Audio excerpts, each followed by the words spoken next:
नमस्कार साथियों, स्वागत है आप सभी का बातें बाजार की पर। होपफुली आप सभी ने दिवाली बहुत अच्छे से सेलिब्रेट की होगी और आपका सेलिब्रेशन सोना और चांदी के भावों पर शायद असर दिखा गया होगा।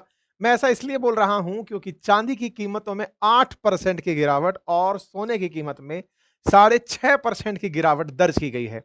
साल दर साल अगर बात करें तो सोने की कीमत में 2013 के बाद की सबसे बड़ी गिरावट कही गई है और चांदी की कीमतों में 2021 के बाद सबसे बड़ी गिरावट की बात की गई है।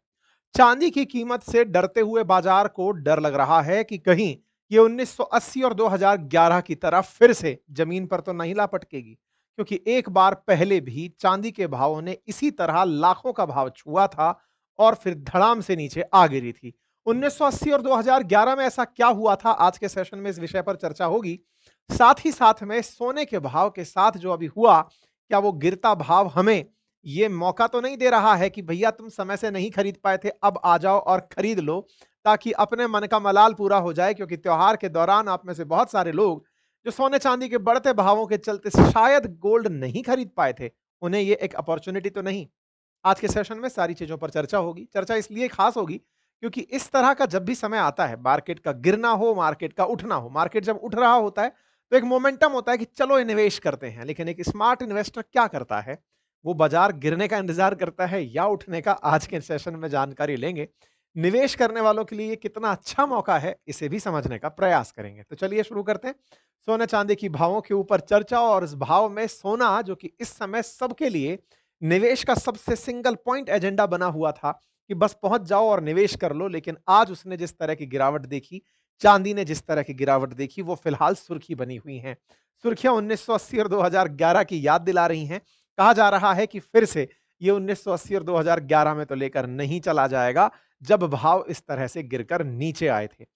मल्टी कमोडिटी एक्सचेंज की अगर हम बात करें तो चांदी ने अपना ऑल टाइम हाई टच किया था। और अगर हम यूएस के अंदर बात करें, यूएस डॉलर के अंदर बात करें, तो उसने 54.46 पर आउंस का रेट टच किया था। देखिए, मैं आपको यहां पर एक बेसिक सी जानकारी दे देता हूं। एक तो इंडियन रुपीज में हम लोग खरीदने भले ही जाते हो, लेकिन वास्तविकता में बाजार से भाव इंटरनेशनली तय होते हैं। इसलिए आप डॉलर वाले भाव को पकड़कर चलिएगा, अगर इंटरनेशनल किस्से कहानियों को सही से समझना है। मैं ये बात इसलिए बोल रहा हूं, भारत में हम प्रति किलोग्राम या प्रति 10 ग्राम के हिसाब से भाव ले रहे होते हैं। अंतरराष्ट्रीय बाजार के जो भाव होते हैं वो आउंस पर तय होते हैं। औंस जिसको हम बोलते हैं, वो लगभग 28 ग्राम का होता है। एक औंस 28 ग्राम के लगभग होता है। अब 54.46 डॉलर पर औंस देख रहे हैं, इसका मतलब हुआ कि ये 28 ग्राम का भाव बता रहा है और ये 28 ग्राम का भाव चांदी के लिए बता रहा है। तो 54.46 अगर भारत में इस समय डॉलर 88 रुपए का चल रहा है, तो इसके हिसाब से आप भाव देख करके चलिएगा कि प्रति 28 ग्राम का भाव क्या निकल कर आता है। ठीक है, ये डॉलर की कीमतें आपको इसलिए ध्यान रखनी चाहिए क्योंकि भारत में डॉलर प्रतिदिन बढ़ घटता घटता बढ़ता रहता है, मतलब भाव घटते बढ़ते रहते हैं। इंटरनेशनली डॉलर के आधार पर ही रेट तय की जा रही हैं। इंटरनेशनली डॉलर के हिसाब से ही चांदी का इतिहास हम देखेंगे। 1980 और 2011 की जब हम बात करेंगे, तब चांदी ने लगभग यही भाव टच कर लिया था। लेकिन रुपए के हिसाब से अगर बात करोगे तो आज ये 1,70,000 का दिख रहा है। उस समय 1980 में हो सकता है कि जितने का डॉलर है उतने का ही चांदी दिखा हो, क्योंकि रुपया और डॉलर बहुत लगभग आसपास चल रहे थे। धीरे धीरे भाव गिरते गए रुपए के डॉलर के सामने, और आज हमको ये इतना महंगा पड़ रहा है। इसलिए बाजार को समझने के लिए हम डॉलर वाले भाव को पकड़कर चल रहे हैं, ना कि रुपए वाले भाव को पकड़ करके। ठीक है, नंबर दूसरा, बाजार में अगर गोल्ड की बात की जाए तो वो भी ऑन्स में ही चल रही है। और गोल्ड का जो ऑन्स भाव चल रहा था वो लगभग $4300 पर ऑन्स चल रहा था। ये आज 4000 कुछ के आसपास आकर के आ गया है। $300 पर ऑन्स के हिसाब से इसके अंदर गिरावट दर्ज की गई है। लगभग 28 ग्राम पर 300, लगभग 24,000 रुपए की गिरावट दर्ज की गई है 28 ग्राम पर। ठीक है, तो ये दोनों भावों में जो गिरावट है, इसके साथ ही आज के सेशन का हम डिस्कशन करने जा रहे हैं। क्योंकि सिल्वर ने ऑल टाइम हाई टच किया था 17 अक्टूबर को, और जैसे ही उसने ऑल टाइम हाई टच किया उसके बाद में उसके भाव गिरते हुए नीचे आने शुरू हुए। ऐसा ही पहले भी हो चुका है 1980 में, जब चांदी $49.95 पर आउंस। मैं इसीलिए आपसे कह रहा था कि इसको ना आप डॉलर के हिसाब से ही लेकर चलिएगा, रुपए में कन्वर्ट करके चलेंगे तो फिर चांदी आपको 1980 में तो बहुत सस्ती दिखेगी। लेकिन अगर आप इन दो भाव को कंपेयर करके चलेंगे तो शायद आप कंपैरेटिवली अध्ययन कर पाएंगे कि ये भाव लगभग एक दूसरे के आसपास बहुत ज्यादा रहा था। इसीलिए सोशल मीडिया पर इस तरह की बहुत सारी मतलब स्टोरी लाइन्स चल रही हैं कि फिर से गोल्ड ने वो सॉरी सिल्वर ने वही पीक टच किया जो 2011 में था, 2011 के बाद फिर धड़ाम से नीचे आया था, तो क्या अब ये फिर से नीचे आएगा? क्योंकि फंडामेंटल एनालिसिस करने वाले लोग इसी तरह की कैंडल्स को ऑब्जर्व कर रहे होते हैं कि ये कितने साल बाद रिपीट हो रहा है। ऐसे ही 1980 का रेट निकाल कर ला रहे हैं लोग कि $41.50 प्रति औंस था। फिर वो गिर करके $3.50 तक चला आया था। 2011 में $49.82 तक था। वो वापस से नीचे आकर के $11.74 तक आ गया था और फिर से अब ये उठता हुआ गया। तो बोले इसके ये जो ट्रेंड्स हैं ना, ये ट्रेंड्स रिपीट तो नहीं हो रहे हैं। मतलब हाई गया, फिर नीचे आया, फिर हाई गया, फिर नीचे आया। ये बात मैं इसलिए भी आपके सामने रख रहा हूं क्योंकि जितने भी एनालिसिस होते हैं, फंडामेंटल एनालिसिस, वो इस बात को समझते हुए होते हैं कि पहले हुआ है तो फिर वापस होने के चांसेस क्या हैं और क्यों हैं? क्या है तो शब्द इसलिए है क्योंकि साहब ऐसा हो रहा है तो फ्रीक्वेंसी में तो ये कर्व नीचे ही आता होगा, जो ऊपर गया है वो नीचे आएगा। लेकिन क्यों है अगर इस बात पर हम चलें तो 1980 में तो एक बहुत बड़ी कॉन्स्पिरेसी हुई थी चांदी के साथ में, प्रॉपर तरह का एक स्कैम हुआ था। इसलिए लोग 1980 को डिस्कस करते समय कहते हैं कि इसको हटा के बात करो क्योंकि 1980 कोई सही केस स्टडी नहीं है। ये तो कुछ भाइयों का कमाल था, हंट ब्रदर्स थे जिन्होंने चांदी की हंटिंग कर ली थी। दुनिया का लगभग 70% चांदी रख करके बैठ गए थे खुद के पास में। उस समय चांदी मतलब फिजिकली खरीदी बेची जाती थी, ये सारा चांदी खरीद के बैठ गए थे बाजार के अंदर। इन्होंने मतलब अमेरिका के 2 हंट ब्रदर्स थे, इन्होंने बाजार को पूरी तरह उठा करके आसमान में टिका दिया था। पूरा की पूरा स्टॉक कर लिया तो बाजार में भाव बढ़ना ही था, बचे हुए का भाव बढ़ता था, उससे पैसे कमाते थे। ये कहानी है, इसको सुनाएंगे हम। 2011 में एक बार भाव बढ़ा था जो इस मार्केट स्पेक्यूलेशंस की वजह से था। लेकिन अब जो भाव बढ़ रहा है इसके पीछे तार्किकता क्या है? मतलब ये भाव वापस से नीचे आएगा या और चढ़ कर के ऊपर जाएगा? क्योंकि लोगों का मतलब एक्सपेक्टेशन है इंडियन करेंसी में कि अगर ये 171 के आसपास गया है तो क्या ये 2 लाख के आसपास जा सकता है क्या? मतलब चांदी का भाव और बढ़ सकता है क्या? ये तमाम चीजें, क्योंकि चांदी ने और सोने ने रिटर्न्स बहुत दिए हैं।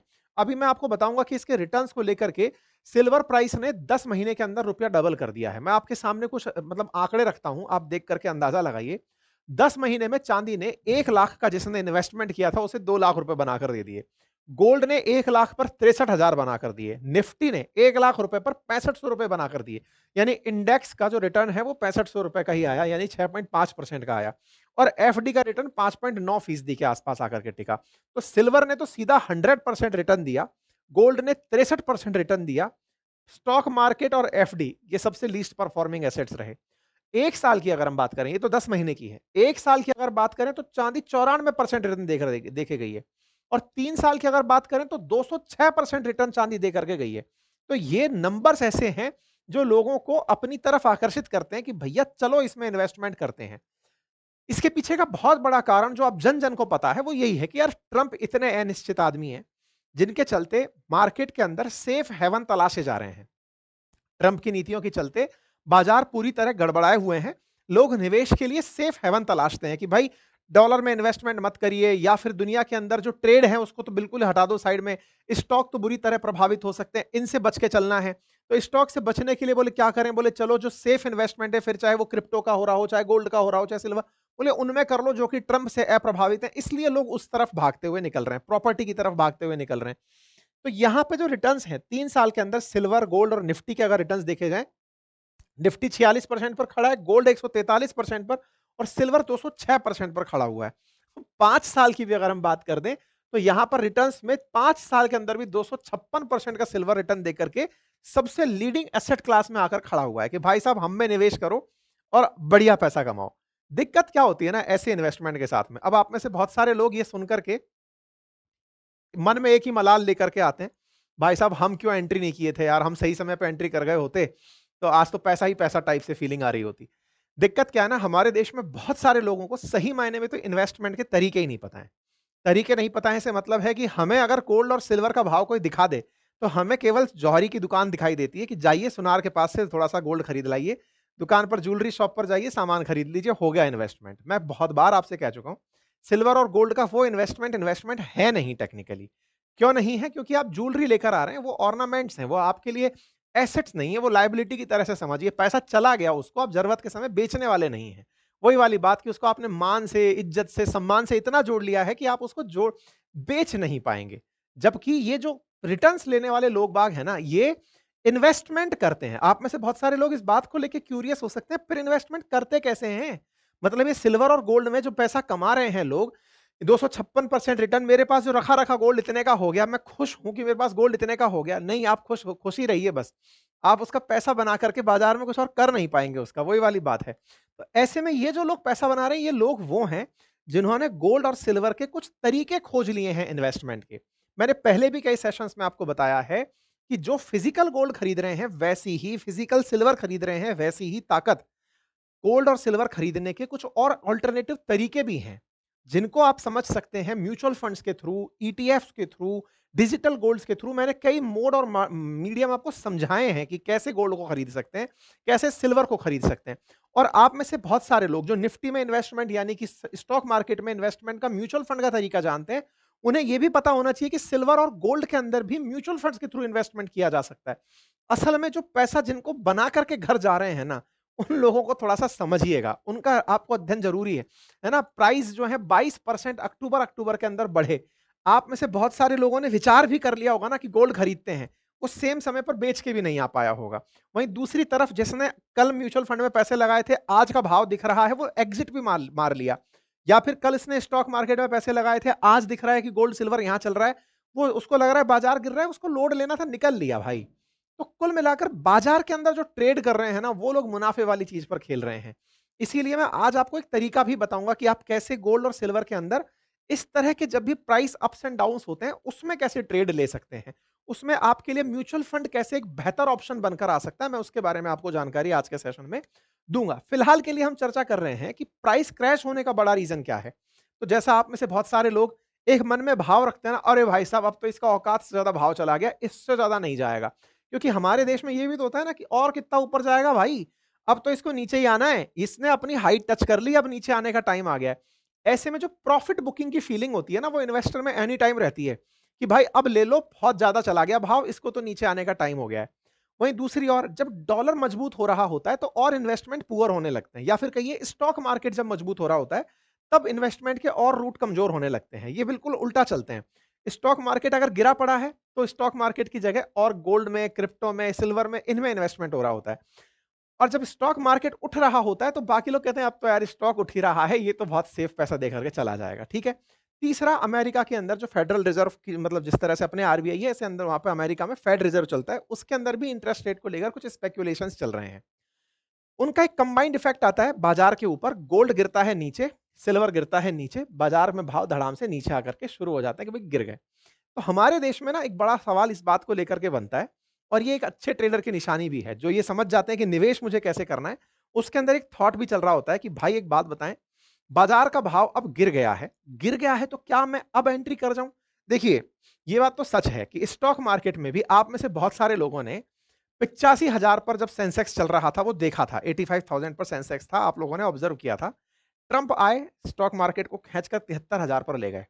कल मुहूर्त ट्रेडिंग के समय पर स्टॉक मार्केट 84,500 के आसपास ट्रेड कर रहा था, यानी कि 73,000 से फिर से 84,000 तक पहुंचा है। और अगर केवल कोई व्यक्ति इंडेक्स में इन्वेस्ट करके चल रहा है, यानी कि उसने 73 से 84,500 की जर्नी तो देख ली, इंडेक्स में इन्वेस्ट करके उसने रिटर्न्स तो देख लिए, साल भर के अंदर अंदर रिटर्न्स आए हैं। बाजार में जो लोग बाजार के चढ़ते ग्राफ को देखते हैं, उनमें निवेश करने वाले समझदार लोग गिरने के इंतजार में बैठे होते हैं। आप लोग कहेंगे सर ये तो बड़ी बियरिश थॉट है कि बाजार गिरेगा तब मैं एंट्री करूंगा। बुलिश है तभी तो बाजार चल रहा है, लेकिन आप इन्वेस्टमेंट का एक राइट टाइम तलाश रहे होते हैं कि हाँ भाई ये मेरे लिए टाइम है। तो ऐसे में जो लोग ये उम्मीद अभी भी लगाते हैं कि सिल्वर और गोल्ड क्या ऊपर जा सकता है, क्योंकि बाजार में जिन्होंने बाजार चढ़ाया था उनके ऊपर भी तो कोई थॉट हावी रही होगी ना, तो उनके लिए थॉट अगर हावी है तो क्या ये इन्वेस्टमेंट का राइट टाइम है? क्या सिल्वर जाकर के 2 लाख का भाव टच कर सकता है? ये सवाल तो बिल्कुल बनते हैं। और ऐसे में ये सवाल और भारी होते हैं जब 2011 और 2018 में ये क्रैश हो चुके हों। 2011 और 80 की जो कहानी है, ये मैं आपके सामने एक बार साझा करता हूं। 1980 के अंदर तो हंट ब्रदर्स नाम के 2 भाई हुआ करते थे, जिन्होंने $6 पर ऑन्स से लेकर चांदी के भाव को $48 पर ऑन्स तक टिका दिया था। उस समय पर जो रेगुलेटरी अथॉरिटी है, कॉमेक्स, जो अमेरिका के अंदर है, जैसे अपने सेबी है ऐसे वहां पे कॉमेक्स है, वो सही समय पर चेत गई थी, जिसके चलते पूरा बाजार धड़ाम से नीचे आ गया था और इन भाइयों के हाथ की कठपुतली बनने से चांदी बच गई थी। उसे सिल्वर थर्सडे कहते हैं। हालांकि लोगों का बहुत पैसा डूबा था, लेकिन इन्होंने बाजार को किसी व्यक्ति के हाथ में जाने से रोक लिया था। इसको हंट ब्रदर ड्राइव स्पाइक के नाम से जाना जाता है बाजार के अंदर। 1980 में एक पीक आई थी। मतलब आप सोच के देखो ना, $6 से लेकर के $48 पर औंस तक की यात्रा की थी। यहां से लेकर के सिल्वर सीधा ऊपर तक गया था $6 से। ये $6 का ग्राफ है, मतलब आप पकड़ कर देखिए। तो $6 से लेकर के और $48 तक का भाव, और यही 2011 में भी अगर देखेंगे तो उस समय पर भी लगभग $50-52 के आसपास गया था, और 25 में भी $50-52 के आसपास चल रहा है। तो हंट ब्रदर्स ने किया क्या था ना, कि दुनिया की चांदी का 1/3 हिस्सा इन दोनों भाइयों ने अपनी जेब में रख करके 700% से ज्यादा चांदी के भाव बढ़ा दिए थे। इन्होंने शुरुआत की थी 22 साल की उम्र में बिजनेसमैन के रूप में कॉटन खरीदने बेचने के बाद। धीरे धीरे इनके बाप का फोकस शिफ्ट हुआ ऑयल की तरफ, फिर ये दोनों भाइयों ने चांदी पर फोकस करना शुरू किया। और जिस समय डॉलर कमजोर होना शुरू हुआ तो इन्होंने सिल्वर को खरीदना शुरू करते हुए बाजार में डिमांड रेज कर दी। डिमांड और सप्लाई में जब डिमांड ज्यादा हो और सप्लाई कम हो तो ऑटोमेटिक भाव बढ़ने लगते हैं। तो उस समय फिजिकल सिल्वर में काम होता था। इन्होंने मार्केट के अंदर सारा की सारा स्टॉक कर लिया चीज का।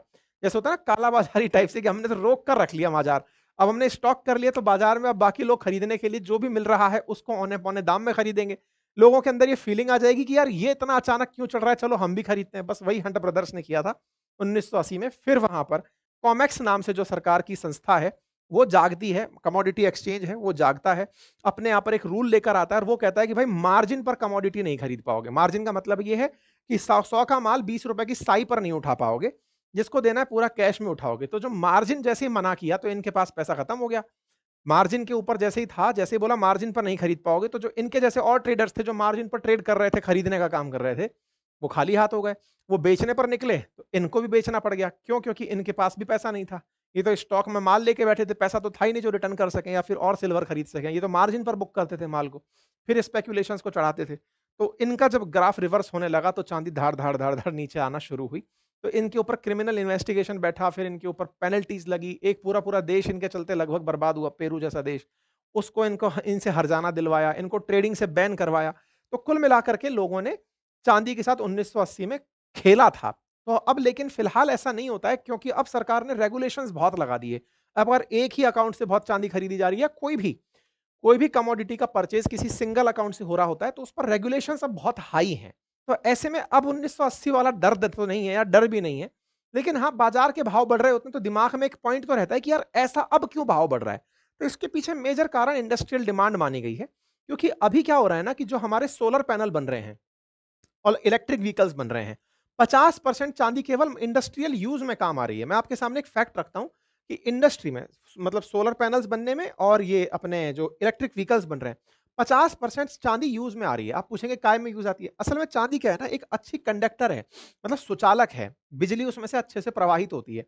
तो जो फोटोवोल्टेइक सेल होते हैं ना, जिसके ऊपर मतलब लाइट पड़ के सोलर एनर्जी बनती है, सोलर पैनल्स जो होते हैं इस तरह से जो दिखते हैं, कहाँ गए ये, तो इनको बनाने में चांदी का बहुत यूज होता है। तो चांदी का जो यूज है उसी को ही आज 50% बाजार मिला हुआ है। और आप जानते हैं कि ग्रीन एनर्जी में फोटोवोल्टेइक सेल जो है, सोलर पैनल्स, इनमें इन्वेस्टमेंट होना ही है। क्योंकि अल्टीमेटली सोलर एनर्जी ही एक अल्टरनेटिव रिन्यूएबल एनर्जी का सोर्स बन करके आया है। तो इसका यूज यहां पर बहुत बढ़ रहा है। दूसरा, लोग जो कॉइन और बिस्किट खरीद रहे हैं, 25% ट्रेड उसमें हो रहा है। 18% ज्वेलरी में, मतलब सिल्वर का बहुत ज्यादा यूज ज्वेलरी में नहीं होता है, 18% तक ही यूज हो रहा है। फोटोग्राफी में उस समय 1980 के समय पर फोटोग्राफी सबसे बड़ा रिसोर्स था खर्च करने का, मतलब खर्च करने का एक प्रोडक्ट था। क्योंकि उस समय वो ब्लैक एंड व्हाइट पिक्चर्स को बनाते थे ना, सिल्वर की प्लेट पर बनाते थे। तो वो फोटोग्राफी में उस समय मेजर यूज होता था, अब 3% ही यूज होता है। तो इस तरह से फिलहाल इंडस्ट्रियल यूज चांदी का बहुत बड़ा हुआ है और सप्लाई है नहीं। और जियो पॉलिटिकल अनसर्टेनिटी की चल है, लोग जो है वो किसी अच्छी एसेट क्लास में इन्वेस्ट करने का विचार लेकर के इन्वेस्ट कर रहे हैं, इसलिए चांदी की कीमतें बढ़ रही हैं। तो मतलब चांदी इस समय इसलिए नहीं बढ़ रही है कि किसी ने भाव कंट्रोल कर रखे हैं, या इसलिए भी नहीं बढ़ रही है कि बाजार में माहौल बना हुआ था। नहीं, चांदी का सही मायने में यूज हो रहा है। इसीलिए बाजार के भाव जो गिर सकते हैं, जो स्पेक्यूलेशंस लोग लगा रहे हैं कि 1980 में जैसे गिरे थे या 2011 में जैसे गिरे थे वैसे गिरेंगे, नहीं, वैसे भाव नहीं गिरने वाले हैं। अगर वैसे गिर गए तो सोलर सेल्स बहुत सस्ते हो जाएंगे, बाजार और तरह से प्रभावित हो जाएगा। अब उसका इंडस्ट्रियल यूज होने लगा है, ठीक है। तो ऐसे में बाजार के गिरने का डर वो वाला तो नहीं है जो पहले के दशकों में हुआ, लेकिन बाजार फिर भी गिरा है। बाजार के गिरने के पीछे प्रॉफिट बुकिंग सबसे बड़ा कारण रहा कि लोगों ने कहा यार बहुत भाव बढ़ गया, अब तो इसमें से पैसा निकाल के निकलते हैं। बड़े इन्वेस्टर्स मौके का इंतजार कर रहे होते हैं कि सही भाव मिल गए, निकलते हैं। तो प्रॉफिट बुकिंग के चलते सिल्वर नीचे आया, लोग इन्वेस्टमेंट करने अभी भी इसके अंदर जाएँगे। यही हाल गोल्ड के साथ भी रहा। अब सवाल बनता है कि ऐसे में निवेश कैसे कर सकते हैं? देखिए, निवेश के कई तरीके होते हैं। आप फिजिकल यानी कि दुकान पर जाकर के सिल्वर खरीद लीजिए, या फिर एक्सचेंज के अंदर जो ट्रेडेड फंड्स हैं, ईटीएफ्स हैं, वहाँ इन्वेस्टमेंट कर दीजिए, या इनके फ्यूचर्स बाय कर लीजिए। ये तरीके होते हैं। ऐसे ही मैं एक तरीका आपको बता रहा हूँ म्यूचुअल फंड्स का। आप सभी लोग म्यूचुअल फंड से तो परिचित हैं। म्यूचुअल फंड्स में होता क्या है ना कि आप और मेरा कुछ पैसा हम लोगों ने इन्वेस्ट किया कॉमन कलेक्ट करके, किसी एएमसी के थ्रू हमने पैसा इन्वेस्ट किया, उसने अपने तरफ से पैसा इन्वेस्ट किया और मतलब स्टॉक के अंदर परचेज़ कर लिया। जैसे आज मान लीजिए कि म्यूचुअल फंड्स में आपने short, large cap, small cap, medium cap companies में आपने इन्वेस्टमेंट किया। तो इन्वेस्टमेंट किया तो आपका थोड़ा-सा पैसा बहुत सारे लोगों के पैसे से मिलकर के एक बड़ा फंड बनता है और लोग जा करके उसको ट्रेड में पैसा लगाकर पैसा बनाते हैं। ऐसे ही सिल्वर और गोल्ड के भी म्यूचुअल फंड्स होते हैं, और सिल्वर और जो गोल्ड के म्यूचुअल फंड्स होते हैं, उसके लिए एक प्लेटफ़ॉर्म है जिसका लिंक मैं आपको कमेंट और डिस्क्रिप्शन में दे रहा हूँ। इसका नाम है स्टेबल मनी। इन्होंने नाम ही स्टेबल मनी यू चूज़ किया हुआ है क्योंकि ये मानते हैं कि लोगों को इन्वेस्टमेंट करते समय, भई आपको पता है कि गोल्ड में इन्वेस्ट करना है या सिल्वर में इन्वेस्ट करना है, एक बड़ा डाउट रहता है कि यार गोल्ड ज़्यादा रिटर्न दे रहा है कि सिल्वर ज़्यादा रिटर्न दे रहा है? सिल्वर ने तो पिछले 5 साल में बढ़िया रिटर्न दिया है, गोल्ड नंबर 2 पे चल रहा है, मुझे कहाँ इन्वेस्ट करना चाहिए? इनका सजेशन जैसे रहता है हमेशा कि यार 70% गोल्ड में इन्वेस्ट कर लो, 30% सिल्वर में। लेकिन आप अपने हिसाब से भी चाहते हैं कि मेरे को केवल गोल्ड में करना है या केवल सिल्वर में करना है, आप करिए। ये म्यूचुअल फंड प्लेटफ़ॉर्म है जो सेबी रेगुलेट करती है। इनका जो प्लेटफ़ॉर्म है स्टेबल मनी, ये सेबी रेगुलेटेड है। इस पे आप अपने स्टॉक्स को कभी भी बेच सकते हैं। यानी कि इस पूरे प्रोसेस के अंदर कोई हिडन चार्ज भी नहीं है। जैसे मान लीजिए कि आपने ₹1000 का इन्वेस्टमेंट किया या 10,000 का इन्वेस्टमेंट किया म्यूचुअल फंड के तरीके से, बाजार चढ़ रहा है तो ये बाजार के साथ-साथ इसका भाव भी चढ़ रहा है। और आपका जो इन्वेस्टमेंट है वो पूरी तरह बैक्ड है फिजिकल गोल्ड और सिल्वर के थ्रू। चूँकि सेबी रेगुलेटेड है तो इसमें कहीं भी कोई डर की आवश्यकता नहीं है। यहाँ पर जो आप इन्वेस्ट भी करते हैं इस प्लेटफ़ॉर्म के थ्रू, वो जो ईटीएफ्स निकले हुए हैं, जैसे यूटीआई सिल्वर का ईटीएफ है या एक्सिस गोल्ड फंड का ईटीएफ है, वहाँ पर जाकर के मतलब इन्वेस्ट हो रहा है। तो एक तरीके से सेबी रेगुलेटेड प्लेटफ़ॉर्म है जहाँ पर आप ₹100 से अपना इन्वेस्टमेंट शुरू कर सकते हैं बिना किसी हिडन चार्ज के, दैट इज़ स्टेबल मनी। तमाम प्रकार के प्रश्न आ सकते हैं आपके दिमाग के अंदर। ये निवेश कहाँ करते हैं? जैसे यहाँ पे 2 ऑप्शन दिए हुए हैं कि एक्सिस गोल्ड फंड में, यूटीआई सिल्वर ईटीएफ के अंदर ये फंड निवेश करते हैं। तमाम तरह के प्रश्न कि साहब जो गोल्ड के अंदर जो डिजिटल गोल्ड परचेज़ करने का ऑप्शन है वर्सेस इन दोनों में कौन-सा बेहतर है? तो ये प्लेटफ़ॉर्म अपने बारे में सजेस्ट यही करता है कि आप जब वहाँ पर इन्वेस्ट कर रहे होते हैं तो जीएसटी का भी आपके सामने एक पॉइंट रहता है कि यार जीएसटी देनी पड़ रही है, सर्विस चार्ज देने पड़ सकते हैं। यहाँ पर कोई ऐसा है ही नहीं। इंटरेस्टिंग फैक्ट ये है कि इस प्लेटफ़ॉर्म के थ्रू अगर आप इन्वेस्टमेंट कर रहे होते हैं ना, एग्ज़िट लोड का डर नहीं है। मतलब 15 दिन तक अगर आपने इन्वेस्टमेंट करके रखा है, तो बाद में अगर आप अपना माल बेच भी रहे हैं, तो आपको उस पे एग्ज़िट लोड भी नहीं लगेगा। इसके साथ-साथ जब भी आप किसी प्लेटफ़ॉर्म के थ्रू इन्वेस्ट कर रहे होते हैं, तो आपको एक एक्सपेंस रेशियो पे करना होता है। तो ये मिनिमलिस्टिक तरीके से वो लेते हैं। इवन आपसे लिया जाने वाला जो पैसा है, वो भी एएमसी से लेना पसंद करते हैं, कस्टमर से नहीं। तो ये अपने आप में एक बेहतरीन प्लेटफ़ॉर्म है उन लोगों के लिए, जो सिल्वर और गोल्ड में इन्वेस्ट करना चाहते हैं और उसके भी म्यूचुअल फंड्स में। जिसको सेबी रेगुलेट करता है, उसमें अगर इन्वेस्टमेंट करना चाहते हैं तो आपको इसे एक चांस देकर देखना चाहिए। विशेष रूप से तब जब सिल्वर और गोल्ड के भाव नीचे आ रखे हों, आप यहां से सीधा जा करके बिना किसी तरह की मतलब हेडेक लिए सीधा यहां से एंट्री मार के इन्वेस्टमेंट कर सकते हैं। That would be A greater option, मैं ऐसा फील करता हूं। ठीक है, तमाम प्रश्नों को जैसे सिल्वर ईटीएफ्स की अगर मैं आपके सामने बात करूं जहां पर ये इन्वेस्टमेंट करेगा, तो आईसीआईसीआई प्रूडेंशियल सिल्वर के अंदर 1 साल में रिटर्न इतना परसेंट आया, एक्सिस सिल्वर के अंदर, निप्पॉन इंडिया सिल्वर के अंदर, ये तमाम जगह पर इस प्लेटफ़ॉर्म के थ्रू इन्वेस्टमेंट हो रहा है, आप इसे देख सकते हैं, ठीक है? अब फिर से वही सवाल कि मुझे सिल्वर खरीदना चाहिए या नहीं खरीदना चाहिए? तो देखिए बुलिश आर्गुमेंट यानी कि बाज़ार को लेकर के मैं बहुत सोचता हूँ पॉज़िटिव, तो साहब ये तो यही कहूँगा क्योंकि इंडस्ट्रियल डिमांड है तो बाज़ार ऊपर चलेगा। लेकिन बात करें साहब नहीं नेगेटिव थॉट क्या आती है? तो नेगेटिव थॉट तो ये है कि यार जितने भी ट्रेड्स हैं, उनमें आप अपना खुद से रिस्क एपेटाइट चेक करते हैं, चाहे स्टॉक का हो, चाहे गोल्ड का हो या सिल्वर का हो। हाई वॉलेटिलिटी के केस में आपको अपने अंदर पेशेंस के साथ चलना होता है और देखिए इन्वेस्टमेंट के लिए एक अलग पैसा होता है। ऐसा नहीं है कि आप सब कुछ मतलब घर-बार सब जो भी है आपके पास में उठाया और साहब हम तो इन्वेस्टमेंट करके कल ही लखपति बन जाएँगे। हर समय इन्वेस्टमेंट से पहले खुद का प्रॉपर रिसर्च एनालिसिस करके ही रिसर्च के बाद आपको एंट्री करनी चाहिए। मार्केट में जिस तरह की अनसर्टेनिटी चल रही है, उस समय पे इन्वेस्टमेंट के जो तमाम ऑप्शंस हैं, उनमें से लोग स्टॉक मार्केट के अलावा गोल्ड और सिल्वर को इन दिनों काफ़ी ज़्यादा पसंद किए हैं। ये फिर भी आपकी अपनी निजी चॉइस होनी चाहिए, तब जाके आपको इसमें इन्वेस्टमेंट करना चाहिए, ठीक है? तो मैंने आपको बता दिया है कहाँ से आप ये निवेश कर सकते हैं, तरीका आपको बता दिया है, बढ़िया रिटर्न्स के साथ जाइए, बढ़िया आनंद लीजिए। फिलहाल के लिए इतना ही। लेकिन इसके बाद में फिर से ये लाइन आपको सबसे ज़्यादा जाननी है, mutual funds investment are subject to market risk, read all scheme related document carefully. Link comment box में पिन है। Thank you so much.